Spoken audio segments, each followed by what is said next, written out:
So I have a question for Ryan. Can you ask Alexa what is Groovy's future? I think Alexa would say the future is bright for Groovy. Amazon Web Services has great support for Java, which in turn works great with Groovy. And of course, Grails can also host Alexa apps, so I don't see any road bumps or problems coming from that in the future. My question for Skulk is, how long do you think Groovy will continue working in Gradle? If you had to guess a time, how long would that be before only Kotlin works?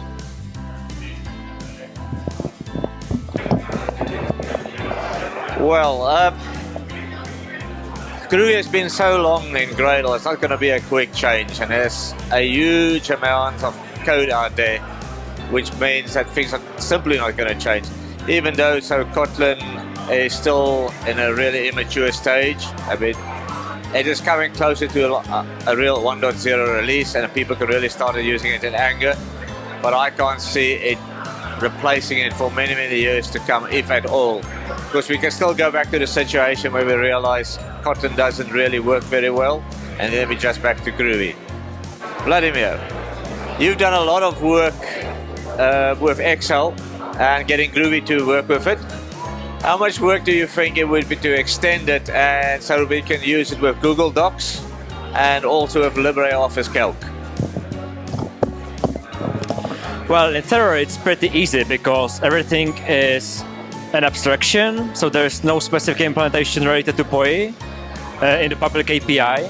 But practically, every API for Google Docs, for LibreOffice is different, and Builder is pretty rich. So you have styles, you have sheet manipulation, so it could be pretty difficult, but it's definitely doable.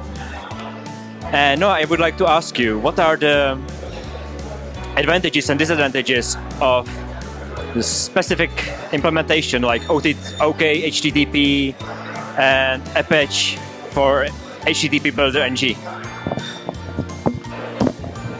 So probably the main advantage of one of the engines is probably OK HTTP engine for Builder NG, and that's because it's way more modern than the core Java.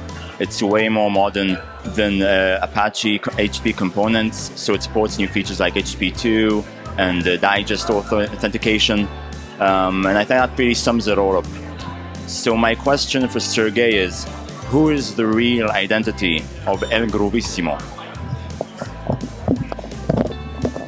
I saw the becoming of Groovissimo, so I think it's not a human, it's like a spirit of Groovy, so every new conference, someone new takes this mask. Why not? And Thomas, what will happen if you add .groovy to Docker file?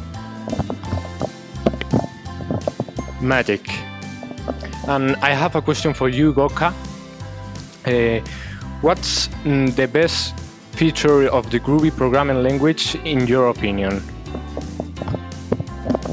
No semicolons.